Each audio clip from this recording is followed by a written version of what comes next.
My name is Berger. I've been working in Montessori for about 22, 23 years now. Maria Montessori, who created Montessori education, was an Italian physician. She's famous for being the first female Italian doctor. There are pictures of her lecturing, in the 1920s in Berlin on behalf of women's rights and suffrage, right? That they should be able to vote and these kinds of things. So she was somebody who didn't have a problem pursuing what she felt to be good and right and going and advocating on behalf of that. And her whole idea, because she hadn't gone to school to become an educator, right? She didn't study education. So she looked at what she knew. She looked at, what do I know about biology? What do I know about human development? What do I know about anthropology? Because she'd studied these things. And then the question she came up with led her to a very different sort of model for what schooling should look like. Because you understand things about interest and life thriving and asserting itself. You understand that there's a natural sort of evolving of the person.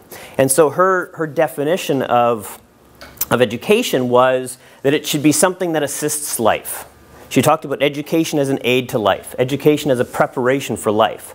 So it's this huge, big area of concern rather than just teaching reading, writing, and arithmetic, right? Not just literacy that she was concerning herself with, but that the whole person should be capable of going off and living their life. And again, when I talk to prospective parents in my office and I say, who do you want, their children to be when they're sort of your age, when they're getting to be young adults and they're 19, 20, and so on, 21, and they're bursting onto the sort of the world stage as young adults, say, who would your child be that as parents, you would be comfortable, confident, not be riddled with anxiety about your child's future? That you would feel perfectly good about, oh, they're going to be so good, I'm just so happy, everything's great. Because I say, what parent wouldn't want to be, thinking that way? So I say, tell me who your child would be then, that is how you would feel. And they sort of have a top 10 list that looks like most any parent's top 10 lists. They say, well, they're resourceful, they're responsible, they know how to solve problems, they're a creative thinker, maybe they're innovative, they're intrinsically motivated, right? They basically know how to get the job done. They know how to do things, they know how to, they're a self-starter, they don't need somebody to be pushing them all the time, they know how to meet deadlines, they do what they say they're going to do, when they say they're going to do it.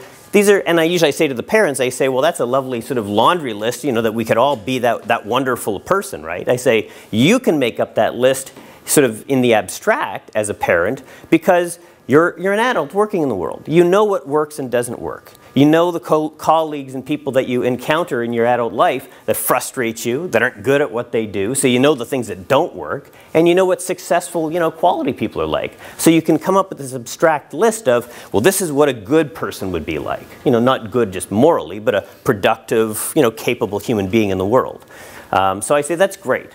That's who you want your child to be. How are they going to get there? Where does this person come from? And not one parent ever says to me, that's a good question. I have no idea. We think it's luck. We cross our fingers when our children are born and hope for 20 years that we get one of the good ones. Nobody believes that, right? You have to become that person. Okay. How do you become something? How do you become that person? How do you learn to be that person? And then I come back to the Montessori, this foundational idea in Montessori of learning by doing. You can't become, in other words, a responsible, resourceful, intrinsically motivated, creative thinking kind of a person if your whole educational life hasn't given you the opportunities to develop those things. So learning by doing is this fundamental, foundational idea in Montessori because that's how people learn and become. And if you want education to prepare children for living their lives, you have to let them do the doing.